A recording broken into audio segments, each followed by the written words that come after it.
Vamos hoje dar continuidade à pergunta de número 3. Nós já falamos na pergunta 1, que era o que aconteceu no batismo de Jesus. Depois, pergunta 2 era o que promessa Jesus fez aos seus discípulos. E nós vimos que era para que eles ficassem em Jerusalém, até que recebessem o Espírito Santo, que não fizessem nada sem o Espírito Santo. Amém? Mas era uma coisa interessante saber que eles precisavam cumprir esse protocolo de esperar e de buscar. Amém? Ficar em Jerusalém. E a Bíblia diz que todos estavam unânimes em oração. Então eles estavam orando, e a oração é uma grande chave. Na verdade, a oração é a comunhão com os céus. Por isso o inimigo ele tenta nos ocupar de todos os jeitos, para a gente não orar, e até dizer que não é necessário, mas a gente sabe que é. Porque ninguém na vida, ninguém dos antigos, você pode começar vendo desde a Bíblia, desde aquilo que está escrito na Bíblia, quanto aquilo que a gente conhece de história, de grandes homens e mulheres, pessoas que eram de Deus, que fizeram alguma coisa importante no mundo, todas elas tinham uma vida de oração. Amém? Uma vida de intimidade com Deus, porque é na intimidade com Deus que Deus revela a sua palavra. São duas coisas que nós temos que fazer, que tem que ser chave para nós: orar e ler a Bíblia. Amém? E depois tem o vigiar também, né? Orar e vigiar. Mas o ler a Bíblia está também como uma das coisas, um mandamento muito forte para a gente desenvolver, para a gente crescer. Amém, irmãos? E estudar as Escrituras. Então, eles tiveram que perseverar e eles ficaram lá. Hoje é a terceira pergunta: o que o Espírito Santo faz em nós? Então nós vamos ver o que ele fez neles, o que ele faz em nós. O que o Espírito Santo faz para nós. O Espírito Santo, você vai abrir aí em João 16, versículo 8 e versículo 11.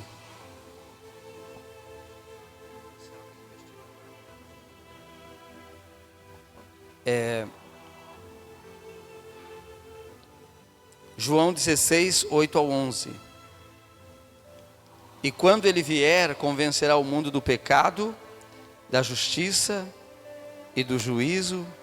Do pecado porque não crê em mim, da justiça porque vou para o meu Pai e não me vereis mais, e do juízo porque o príncipe deste mundo está julgado. O Espírito Santo convence as pessoas. Ele convence as pessoas da justiça e do juízo. Do pecado, nos convence de que somos pecadores e necessitados de Cristo. Da justiça, nos convence de que Jesus é o Salvador, é o que cumpriu a sua missão, é o que cumpriu a justiça na terra e voltou para a posição que era dele por direito. Do juízo, ele nos convence de que o diabo não tem mais poder sobre as nossas vidas. Diga graças a Deus. Então uma das coisas que às vezes muitos podem pensar, que o diabo ainda tem, que Satanás ainda tem alguma influência, que Satanás ainda tem algum poder na vida do crente. Na verdade não, porque se Cristo te libertou, verdadeiramente tu és livre. Então quando vier, o convencerá do mundo e do pecado e da justiça e do juízo. De três coisas: do pecado, porque ele convence a nós de que a gente é pecador, e isso traz não é uma impressão assim, não traz aquela coisa na cabeça da pessoa assim, não, porque ele me perdoou lá quando eu me batizei, dali em diante eu não pequei mais. Não, ele me batizou lá, eu não quis pecar mais, e até hoje não quero pecar mais, mas ainda assim a gente peca. Em algum aspecto a gente peca, de alguma maneira a gente peca. E então isso significa que a gente entende pelo Espírito Santo, ele nos convence de que se fosse possível nós não pecar mais, nós não precisava. Nós podíamos se arrepender uma vez e eu não preciso mais. Mas não, a gente vai precisar dele sempre. Amém? Então é isso que o Espírito Santo convence a gente. Você vai precisar dele sempre. Não há nenhuma pessoa que não vai precisar dele. Pode até não querer, pode até não aceitar, mas se quiser ser salvo, vai precisar dele, porque é ele que convence. É ele que nos faz entender que sem Jesus nós não temos condições de ser salvo. Amém? Não há condições. Não importa o quão bom a gente possa ser, o quão fiel a gente possa ser, né? Então, e até toda a fidelidade que nós temos hoje, devemos atribuir a Ele que nos ajuda. Amém? Que nos ajuda e nos capacita. Do pecado porque não crê em mim. Então o maior pecado que eu tenho assim, é o que diz nesse versículo. O maior pecado, e qual é o principal pecado? O pecado principal e o pecado que condenará as pessoas. Não é o que elas fizeram. Não é o que elas fizeram, o que elas praticaram de erros na vida dela. É o que elas deixaram de receber. Elas deixaram de receber o perdão de pecado de graça. Porque não creiam em mim, disse Jesus. E o Espírito Santo convence a pessoa. E elas não se deixaram convencer. Muitas acham, eu sou uma pessoa boa. Eu não mato, eu não roubo. Eu não faço isso, eu não faço aquilo. Então eu sou salvo, então eu vou para o céu. E todo mundo, qualquer um que morre, Deus precisava dele lá no céu. Será que Deus precisa de alguém, irmão? Eu creio que Deus não precisa de nada, nem de ninguém. Mas Deus escolheu salvar. Deus escolheu nos fazer. E Deus escolheu nos dar o livre-arbítrio. E Deus escolheu que a salvação fosse pela fé. Porque o Espírito Santo traz uma conscientização tão clara. A gente olha para a gente e vê que a gente nunca foi aquilo que a gente desejou ser. Uma pessoa que nunca erra, uma pessoa que nunca falha. A gente sempre falhou. E o Espírito Santo deixou claro que nós somos salvos, não é porque não falhamos, nós somos salvos, é porque cremos em Jesus. Amém? É porque nós cremos. O Espírito Santo nos convenceu que Jesus é a nossa salvação, que Jesus é a justiça nossa. Amém? Ele é a justiça nossa. Onde a gente estaria sem Ele, manchado de pecado? Tem aquela canção, né, antiga que diz assim: a minha alma manchada de pecado, lá na cruz com seu sangue Ele lavou. Quando vim para a igreja, eu me lembro, eu me sentia desse jeito. Deixa eu mostrar a foto como eu me sentia.